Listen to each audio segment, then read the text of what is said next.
Саламатсыздар ма, құрметті оқырмандар, есімім Дылмұрат, математика пәнінің мұғалімі боламын. Бізде бүгін олимпиада 8 сыныптарға келген есепті талдап берейін деп отырмын. Бұл қарапайым есеп. Шығарудың әртүрлі әдісі бар. Соның ішінде мен мынандай бір өзіме ұнаған әдісті таңдап алып отырмын. Түбір астында 2 деген санды бөлшектің бөліміне де алымына да көбейтуге болады. Енді түбір астында 2 деген санды мен көбейтемін түбір астында 2-ге. Яғни мынандай бір формуламыз бар, а және в ұмыстамдар үшін осы формула орынды. Енді түбір астында 2-ні түбір астында 2 көбейтсек, түбір астында 2 көбейту түбір астында 2, ол дегеніміз түбір астында 4, түбір астында 4-тен 2 шығады. Енді түбір астында 6-ны түбір астында 2 көбейтетін болсақ, түбір астында 6 көбейту 2-міз, ол түбір астында 12. 12 дегенімізді жаза аламын. 4 плюс 4 көбейту 3 деп. 4-тен 2 шығады. 2 түбір астында 3. Осылай бөлшектің бөлімі қарайық. Так, түбір астында 2 көбейтемін. 2 плюс түбір астында 3 болады. Енді бөлшектің бөлімі. Ендігі мәселе жазып шығайын не болғанын. Так, мына жерде 2 шықты, 2 түбір астында 3 шықты.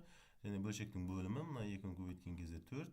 Және 2 түбір астында 3 болды, Ендігі мәселе, так, бөлшектің алымынан 2-ні шығаруға болады. Так, мына жерде 2-ні жақша сыртына шығарсақ, көбейткішке жіктесек, 1 плюс түбір астында 3.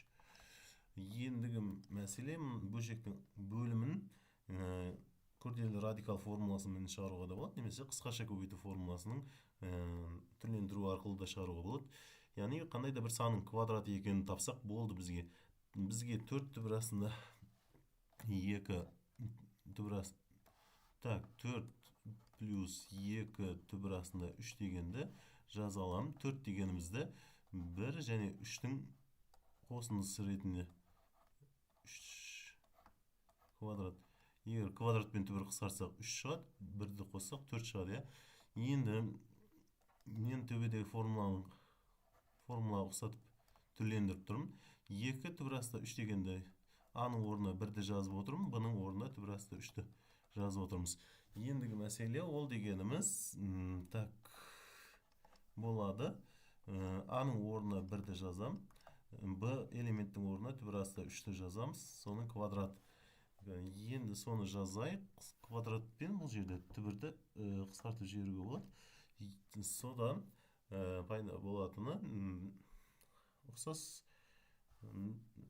сандар бар, ықшамдауға, қысқартуға болатын 1 плюс түбір астында 3 пен 1 плюс түбір астында 3-ті ықшамдасақ, жауапты аламыз. Видео ұнаса лайк басып қолдау көрсетейік, каналға тіркелуді ұмытпайық.